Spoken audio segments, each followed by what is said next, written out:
Olá, eu sou a professora Marília Brambila e estivemos juntos aqui durante essa semana no Saber Direito para tratar da proteção das mulheres em face do ordenamento jurídico brasileiro. Aqui conosco no estúdio a Isabela, aluna de Direito, e a Leiliane, aluna de Psicologia. Também teremos participações de 2 alunos de Direito que mandaram suas questões a partir das redes sociais. Bem-vinda, Isabela, bem-vinda, Leiliane. Doutora Isabela, qual a sua primeira pergunta? Professora Marília, as mulheres vítimas da tentativa de feminicídio possuem algum tipo de acompanhamento profissional após registrarem o boletim de ocorrência? Isabela, muito interessante seu questionamento. Por quê? Porque nós tratamos durante as aulas que o feminicídio foi incluído como uma qualificadora do homicídio a partir de 2015. E essa mulher que é vítima dessa tentativa de feminicídio, ela acaba ganhando uma proteção a partir da medida protetiva após o boletim de ocorrência.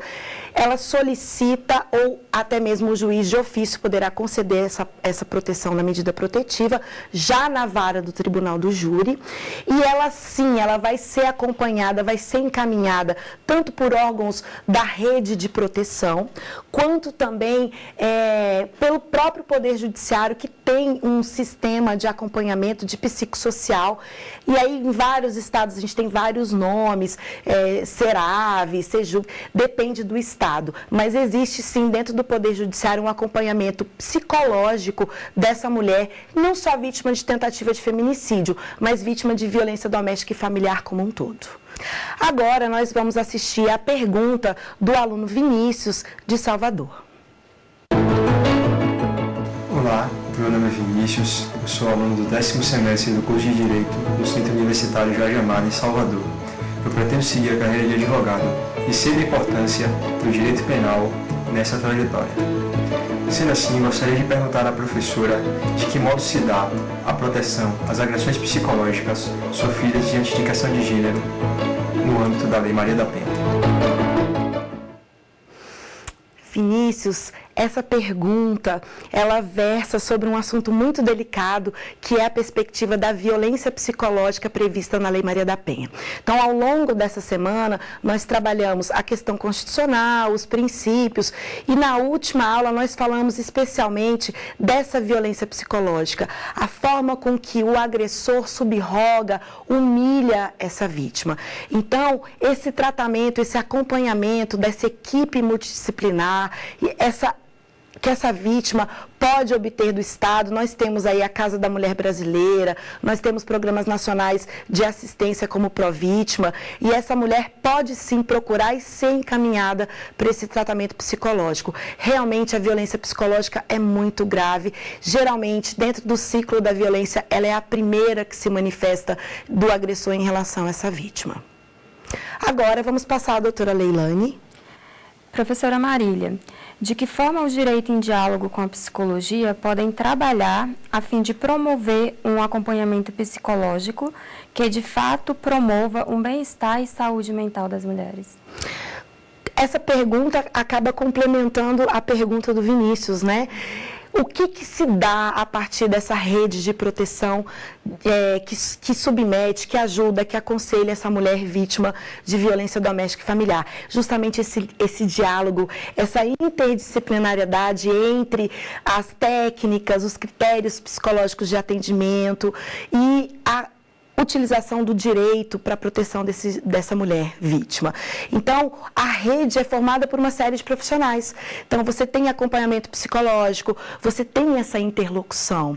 Aqui no Distrito Federal, por exemplo, preferencialmente, assim como tem lá na lei, temos agentes de polícia que farão esse atendimento, preferencialmente sendo formados em psicologia, justamente para trazer essa técnica, esses aconselhamentos de caráter científico para melhorar e transformar esse momento tão infeliz, esse momento de tanto sofrimento, com menos sofrimento possível. Agora nós vamos assistir mais uma pergunta agora da doutora Magali, lá de São Paulo. Meu nome é Magali, sou estudante do 4º semestre do curso de Direito da Universidade Paulista, localizada em São Paulo. Dentro do direito, eu pretendo seguir a carreira de advogada e sei da importância do direito penal nessa trajetória. Nesse sentido, eu gostaria de saber da professora Marília qual o papel das instituições internacionais com relação à violação aos direitos humanos voltado à proteção das mulheres. Magali, esse tópico nós tratamos principalmente no nosso primeiro encontro, que falamos da proteção a partir das convenções que nós somos signatários, o Brasil é signatário, o direito constitucional.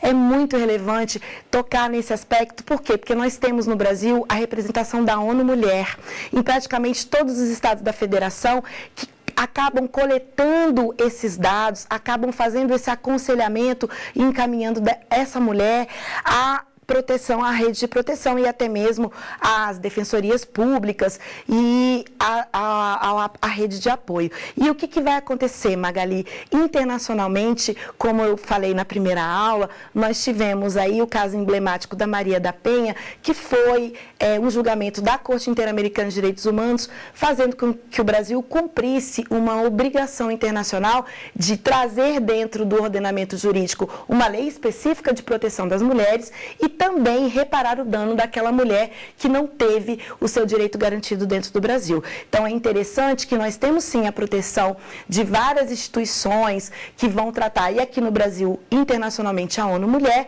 e nós podemos, sim, pleitear e aí fazer com que essa violação de direito seja levado a essa Corte Internacional. Tá certo? Muito bem. Agora, doutora Isabela. Professora, as medidas protetivas de urgência previstas na Lei Maria da Penha são, de fato, efetivas? Veja bem, Isabela, falar um pouquinho de efetividade, nós precisamos trazer dados, né? E aí também foi mencionado durante o nosso curso que o CNJ lançou, dia 20 de junho agora, de 2018, uma pesquisa onde demonstrou que no Brasil nós tivemos o deferimento de mais de 1,5 milhão de medidas protetivas de urgência. O que isso denota? Que essas medidas não sabemos ainda se garantirão efetivamente o afastamento dessas mulheres desse ciclo de violência. Mas é possível que aconteça ao médio e a longo prazo o reflexo do deferimento dessas medidas. Então, o que é importante hoje dentro do cenário dessa estatística de 2017? Nós tivemos 10.786 casos ainda a serem decididos de feminicídio no Brasil e mais de 1,5 milhão de medidas protetivas deferidas. Então, conhecer esses dados já traz uma perspectiva para que a gente possa encaminhar as nossas políticas públicas. Agora, se são efetivas ou não, Isabela, eu confesso a você que nós vamos ter que esperar aí pelo menos um início de uma queda de crimes que temos como vítimas as mulheres. Certo? Agora, nós vamos para mais uma pergunta do Dr. Vinícius, lá de Salvador. A minha segunda pergunta é: no crime de feminicídio, como fazer para constatar o elemento subjetivo previsto no inciso 2º do parágrafo 2A do artigo 121 do Código Penal? Realmente, o feminicídio, como nós tratamos também aqui durante as nossas aulas, ele traz essa perspectiva de matar mulher em situação de violência doméstica e familiar e matar mulher por ser mulher, da condição do sexo feminino. E aí, Vinícius, é necessário sim que se consiga demonstrar, denotar que esse elemento subjetivo do agente está diretamente ligado a essa necessidade de subrogação dessa mulher. Então, já dissemos, não é única e exclusivamente a condição de vítima mulher, mas ela precisa estar na condição de violência doméstica e familiar, e é como se fosse nos crimes em que nós temos a discriminação, por exemplo, racial. É necessário que da conduta do agente a gente consiga retirar essa intenção, ou seja, estou matando porque coisifico essa mulher, estou matando porque essa mulher deve ser reduzida. Então, esse elemento subjetivo realmente deve existir, não é simplesmente matar mulher. Certo? Passo agora a doutora Leilane. Professora, existe alguma diferença na culpabilidade de um homicídio praticado por uma mulher? Nossa, de fato essa pergunta é extraordinária. Por quê? E aí, nós temos que levar em consideração que a mulher, quando autora, né, quando pratica condutas criminosas, ela realmente, socialmente, precisa muito, muito ser valorizada e ter os seus direitos e garantias fundamentais processuais mantidos. Por quê? Porque a sociedade condena, né? Então, essa sociedade vai fazer com que essa mulher sofra dentro de todo esse processo penal, dentro dessa máquina burocrática do processo penal, que ela seja aviltada por ela ser mulher. Então, nós precisamos ter esse cuidado, né? E essa culpabilidade dentro da lei em si, não teremos diferença, né? Então, não tem lá, nem na primeira fase, nem na segunda fase, nem na terceira fase de aplicação da pena, como nós vimos na segunda aula, nenhuma forma de punir a mulher com maior rigor. Isso acontece pela sociedade, certo? Voltamos já já no próximo bloco.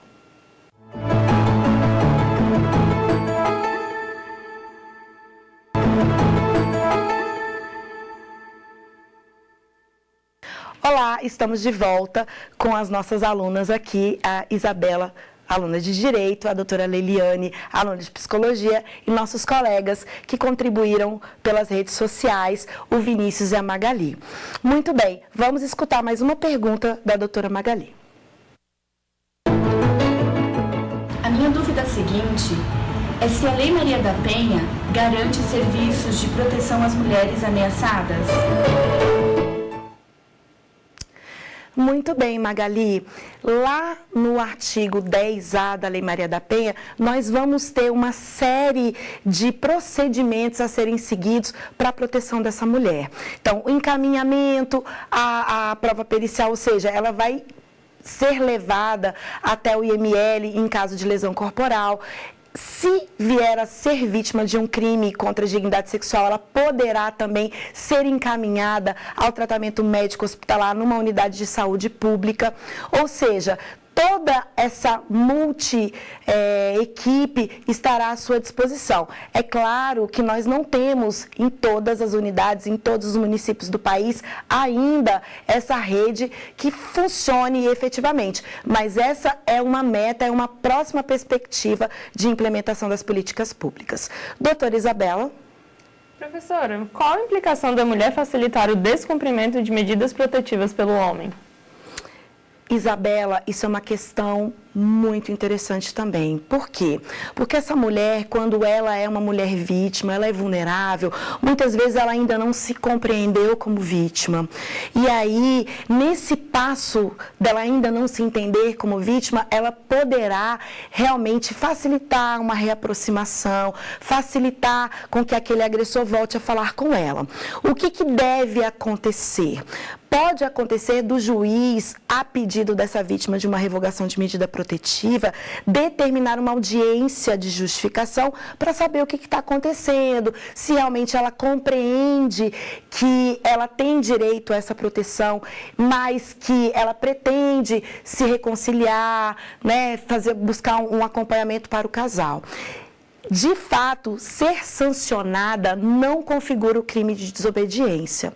Agora, temos alguns posicionamentos de alguns juízes que determinam as medidas protetivas de urgência recíprocas, né? Como eu falei na primeira aula, isso é muito desgastante. Por quê? Porque a Lei Maria da Penha, em seu espírito, nunca pode ser aplicada contra a mulher. Então, existe essa possibilidade jurídica de essa mulher que está também obrigada a cumprir essa medida protetiva vir a praticar algum crime, mas contrariando completamente o espírito da lei. Agora nós vamos para a última pergunta do Vinícius de Salvador. E por fim, na minha terceira pergunta, eu gostaria de saber se as mulheres transgênero ou transexuais encontram proteção no âmbito da Lei Maria da Penha. Vinícius, nós tratamos disso também durante a nossa semana, durante o nosso curso, onde o transexual, segundo a jurisprudência, pode sim ter aí deferida a sua medida protetiva, pode se utilizar da Lei Maria da Penha, ou seja, o gênero entender-se como mulher, querer ser tratado socialmente, querer exercer os seus direitos, Voltando para o gênero feminino, sim, temos aí já casos em que foram deferidas medidas protetivas de urgência para transexuais. Agora, mais uma pergunta da nossa estudante de psicologia. Professora, existe algum aparato legal para que a vítima, ao prestar o depoimento, não seja revitimizada? Sensacional. Temos na lei a possibilidade do depoimento sem dano dessa vítima, onde ela vai comparecer perante a autoridade policial, vai ser ouvida, gravada em áudio e vídeo, e é possível, dentro dessa perspectiva, que é muito interessante, Leilane, que essa vítima poderá prestar um único depoimento, né? Então, o que a gente evitaria? O que a gente chama de revitimização primária, que seria ela novamente sofrer com aquilo que ela precisa reviver, contar novamente. A revitimização secundária, que é a da sociedade, é o olhar crítico, onde ela se sente subrogada por estar vivendo aquela situação. E a revitimização terciária, que é justamente a revitimização institucional. Então, trazer esse aparato, essa possibilidade desse depoimento sem dano ou depoimento especial, fará com que essa vítima se sinta mais segura até para denunciar. Por quê? Porque ela não vai ter que ir 10, 15 vezes, ela não vai ter que encontrar com esse agressor. Então, isso é um ponto crucial de aperfeiçoamento aí que deve ser aplicado na Lei Maria da Penha. Mais uma pergunta aí da nossa Magali. Professora, a minha última dúvida sobre o tema é se o descumprimento da medida protetiva é considerado crime. É sim, doutora Magali. Nós tivemos essa inovação agora em maio de 2018, onde o legislador incluiu o artigo 224A, que é justamente esse descumprimento dessa medida protetiva, infelizmente, ao meu sentir, como um crime de menor potencial ofensivo, mas é crime sim o descumprimento das medidas protetivas de urgência. Agora vamos a mais uma pergunta da Isabela. Professora Marília, será que você poderia falar um pouquinho sobre a sua experiência como mulher na advocacia? Isabela, eu sei que é muito árduo o trabalho que nós fazemos, não só na advocacia, mas em qualquer papel que a mulher venha a atuar na sua esfera profissional. Por quê, Isabela? Nós precisamos passar por uma série de preconceitos, o olhar das outras mulheres, dos rapazes. A gente não precisa se amedrontar, a gente só quer o mesmo, a gente só quer estar nos mesmos lugares, com as mesmas oportunidades. Em especial, ser mulher e ser advogada me possibilita isso, de estar buscando efetivamente o meu lugar dentro do mercado de trabalho, de ser uma professora, de estar trazendo para a sociedade a minha contribuição. Não só como mãe, como sou, mas como uma boa filha, como uma boa companheira, como uma boa amiga, né? Que somos cobradas diariamente. E ser mulher, advogada, criminalista, me possibilita a trazer para as outras mulheres como você, né? Uma próxima advogada criminalista e dizer, nós temos chance, nós temos futuro. Eu cheguei e eu estou aqui abrindo a porta. Outras poucas abriram as portas, mas eu quero muito, gostaria muito que as mulheres estivessem realmente incentivadas a serem advogadas criminalistas. Mais uma pergunta da nossa colaboradora estudante de psicologia. Professora, o que deve ser feito imediatamente após a mulher ser vítima de violência? Essa mulher que é vítima de violência doméstica e familiar, logo após ser vítima de violência psicológica, de violência sexual, moral, patrimonial ou até mesmo a violência física, casos de lesão corporal, cárcere privado e N condutas criminosas, contravenções penais, ela precisa ter um suporte familiar para que essa família a ajude a se entender como vítima. Esse é o primeiro passo. Logo em seguida, ela precisa procurar essa autoridade policial, uma delegacia, de preferência uma delegacia especializada em atendimento da mulher em situação de violência doméstica. Lá, chegando no balcão da delegacia, ela precisa ser acolhida pelo aquele profissional que lá está, que é um agente de polícia que deve ter um aperfeiçoamento, um treinamento para ouvir essa vítima, para acolher essa vítima, para tratar essa vítima com dignidade. Porque se ela não encontrar esse tratamento digno já da autoridade policial, ela desiste, Leilane, e volta para o ciclo de violência. Né?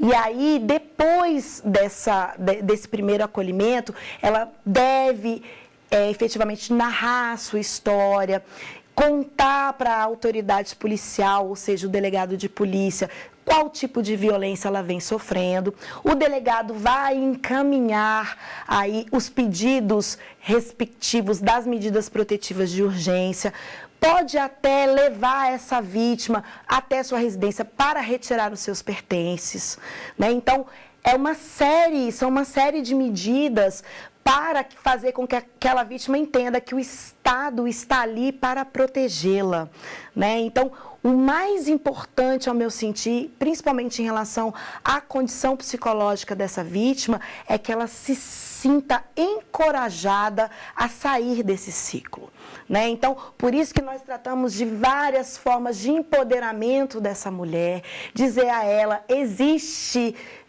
vida após a violência, você é possível, é capaz de sair desse ciclo de violência, você pode se recolocar socialmente, você pode arrumar um emprego se você tiver sem, né? Então você pode voltar a ter uma vida digna. Então, eu acredito que, além dessas medidas de caráter legal, essas possibilidades psicológicas devem favorecer a essa vítima para que ela possa sair desse ciclo de violência. Porque é interessante que ela não fica só por dependência econômica.